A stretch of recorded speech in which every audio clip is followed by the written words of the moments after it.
if Ethereum is like Apple, there's room for a Microsoft, and it is yet like to be determined who is going to be that Microsoft. So maybe BSV could fill that gap.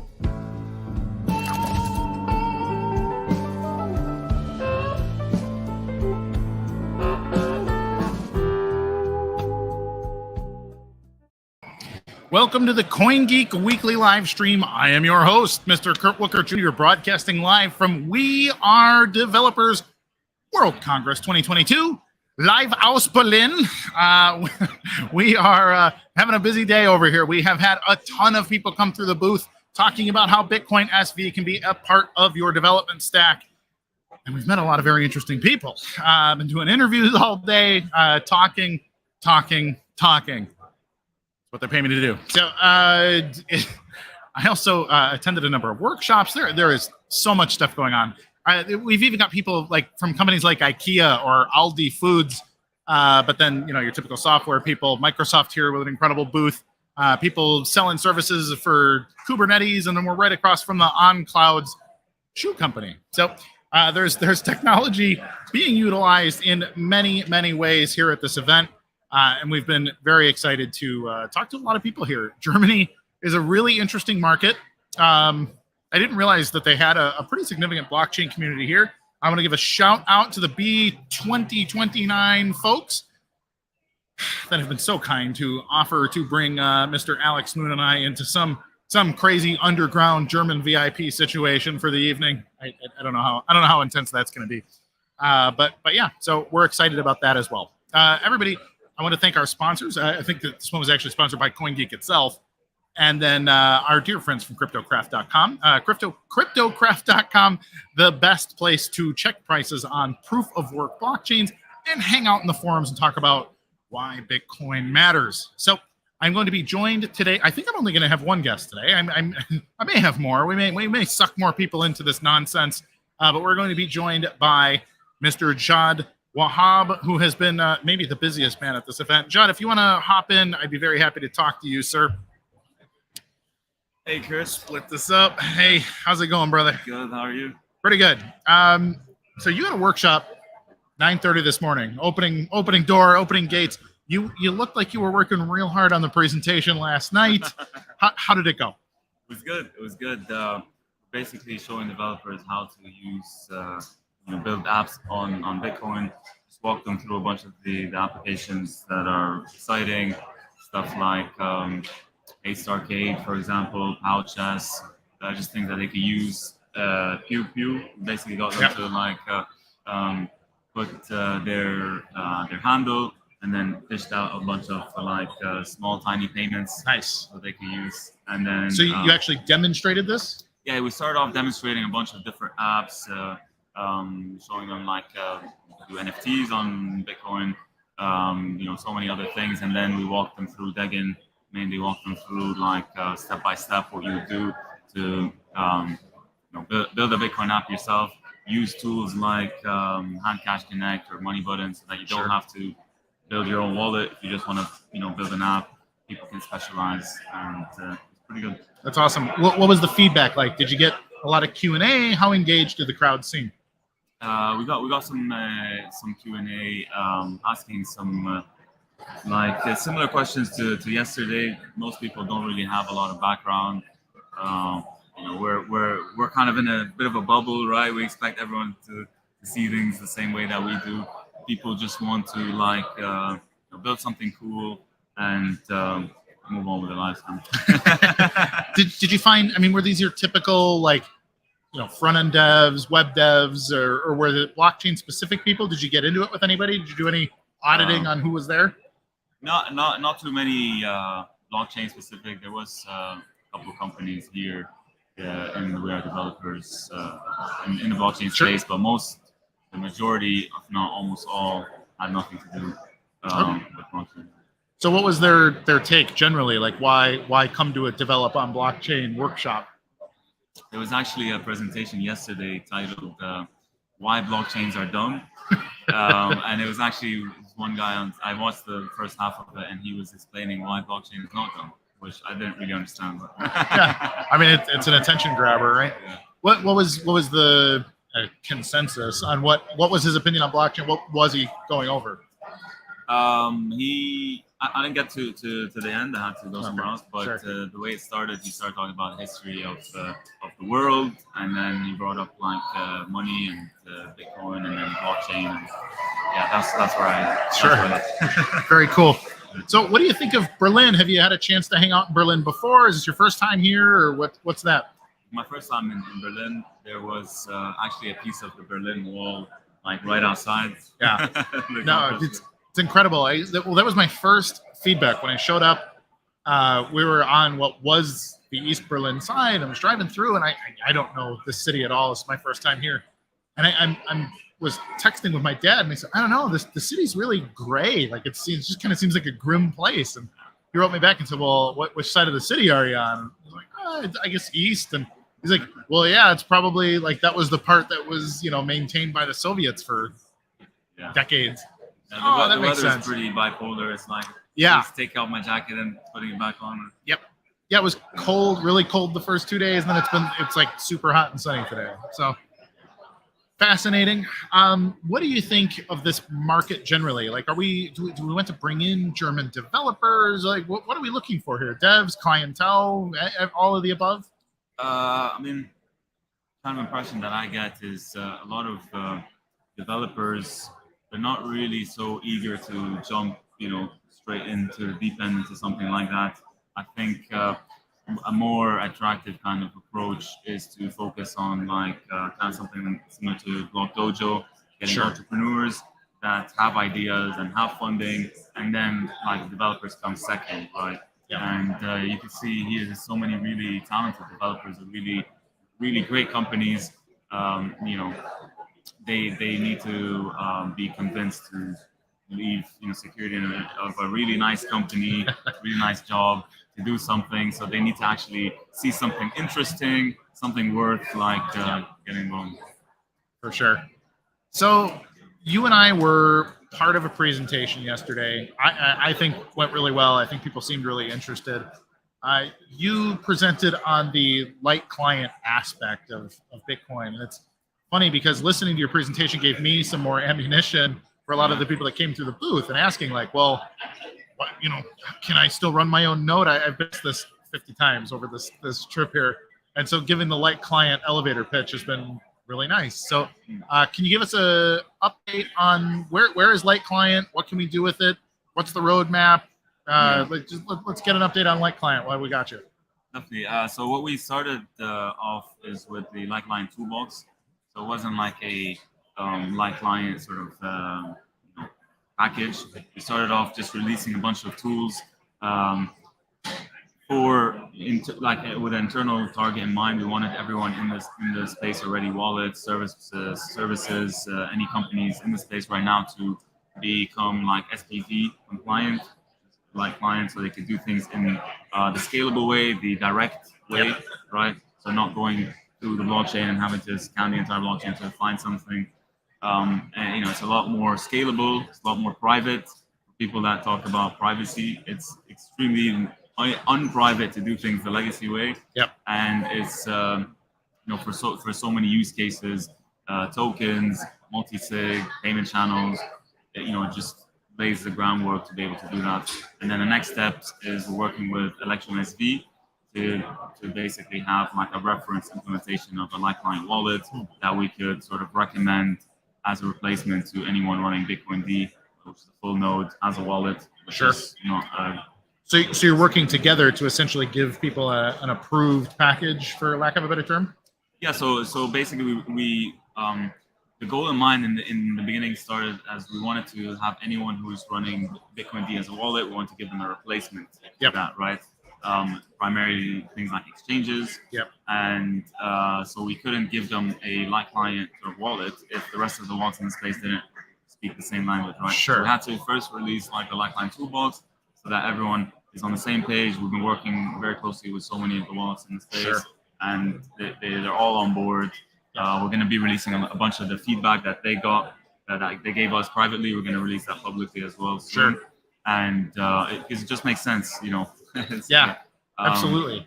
And Yeah, so next stages is to get all of the wallets on the same page. We release this open source wallet like client, the Electrum SV wallet, Yep. as like a reference implementation for anyone, and then they don't have to run a Bitcoin D full node That's cool. as a wallet, and primarily exchanges, which is been the biggest criticism that they have for delisting BSV is, oh, I don't want to run a full node with 4 gigabyte blocks and pay $1,500 a month. Yep. And then we thought, tell them you don't need to run a full node, but we don't really have a very easy. They need to be spoon fed, unfortunately. Sure. So it was actually very refreshing to talk to a bunch of exchanges, and because a long time ago, exchanges, basically the way they had their setup is they had one sort of setup that worked for all coins, because previously you just had like BTC, clones of BTC like Litecoin or anything like that, even just to some extent. So they had one main system and they just sort of customized it for different coins. It was really hard to do anything in a different way, even though they were doing it in the not ideal way, which is legacy way. But now there's been so many new coins, so people. So the exchanges, they weren't against changing their process a little bit, because there's been so many coins to support, like Solana, Algorand, all of that kind of thing. And then when we spoke to a bunch of exchanges, it was very refreshing to see that they were very positive when we explained to them you could go from spending this much every month on a full node to just doing a bit of initial setup to get it working, and then you literally barely spend anything with this Lifeline wallet. So you mentioned Electrum. Now going back, I don't even know, 8-9 years, whenever Electrum came out initially, Electrum was always treated as, well, this is like SPV. This is the solution. This is roughly what Satoshi wanted, and it doesn't scale for various reasons. It doesn't work well with big blocks, or at least really big blocks. Is the Electrum SV implementation going to move away from legacy Electrum servers and that system as well? Yeah, so basically, a lot of the old quote-unquote SPV wallets, not really SPV, they use things like Bloom filters. They still connected to a node. It wasn't really SPV in any way. The only thing that was SPV about it was, maybe they had like the block headers or something like that. So a lot of these wallets weren't. The key missing feature in SPV was this direct communication, the direct payments. That's the only way it could work properly. So I hand you the payment, and then you settle that. So doing it from wallet to wallet, the receiving wallet sends to the blockchain. Yeah, so as a sender, I never send it to the blockchain. It doesn't make sense for me to, settle a transaction before you've, you told me that you accept it. What if, what if I send it to the blockchain, makes it to the blockchain, and you're like, oh, this is not what I was expecting. I can't bring it back from the blockchain, right? Sure. Interesting. So they're in the process right now of removing the dependency on the Electrum X server and using all of the Light client tools to be actually SPV. So will they still keep the Electrum name in the name of the wallet? So Electrum, I think it was forked from Electron Cash and Electron BTC. We'll figure it out. I guess that's the easy part. No, that's interesting. Yeah. Have you found any old allies? Like, I feel like this is a conversation that's 12 years old at this point. That like the first implementation of light wallets and things really do go way back, but they were done wrong. But there weren't always advocates. There was at least a few voices out there that were saying things like, hey, we could try SPV. Yeah. Has there been any of that? I feel like that'd be really cool. I don't know if that's happening, but definitely in the space it's really great to see, because we don't have all the answers, right? We know for a fact that this is the direction that we want to go to. We want to be, scalable. We want to have direct communications. We want to do SPV, right? To get there, we don't know what's the best way. Obviously, there's a lot of really good developers in the space that can, create tools that are better than the tools that we create. But we just want to lay down the foundation, get people thinking in this like SPV mindset, because it's a completely different mindset. Yeah. When you're thinking this way. For sure. So this is what we want to do, and then it's been great to see a lot of people in the space, tokenized, hand cash, Chenti, Sentry as well. Yep. Taking things and then going off in their own direction, and building things themselves, which was the goal from the start. It's amazing. Sure. Do you think is this going to be a proprietary thing? Is this only BSV, or do you think that like Bitcoin Cash, Litecoin, Dash, some of these other like Bitcoin forks will sort of see what we're doing and maybe adopt a similar concept, or are they're going the way they're going? I think they're just going in a completely different direction. I don't see them doing anything like that, at least not anytime soon. They're going in the direction of quote unquote decentralization, censorship resistance, changing the protocol a lot. So it's like bike shedding. But Right. We just want to move forward. We want to build the layers on top. For sure. The reason I like traveling with colleagues, and like you and I are colleagues sort of from the industry. We don't really work at the same companies or anything, but we do work together. We all care about the same thing, and so we all have our role to play. But when we travel, we get to have the after parties and the hey, let's all get dinner again, and it sort of builds this closeness. I'm wondering, was there anybody in the BSV community were you surprised by a friendship that sprung up, or was there anybody that you hung out with who you're like, man, I wish I was hanging out with you more the last couple of years? I mean, even people on my team that we've been working remotely, it's such a it's so different to see them in person, have a drink, go get food together. It's so much lost in communication when you're remote. I know that this has been the direction, especially recently, companies have been going more remote, but I think you need to sort of balance it out, have company kind of retreats or events where you actually meet in person. I think it's extremely important, especially just going to lunch or something. You talk about your lives, which you never have time to do when you're just like working remotely. Sure. I think it's very important. Absolutely. So what's next for you? What's next for, I mean, you're doing all kinds of stuff at BA. Is there, everybody thinks like, well, ask Jad about Light Client, but what else are you up to? I'm the Light Client guy, apparently. Yeah, that's all right. I see a lot of people getting more involved now in Light Client. It's amazing. Yeah. Craig's been talking about this for such a long time, and it's now when we talk to Craig about Light Client and SPV stuff, you can see that his frustration is like sort of died down a little bit. It's finally like happening, it's really great to see. Once we get these foundations there, we can start looking at so many other things. One thing I've been very interested in is tokens recently.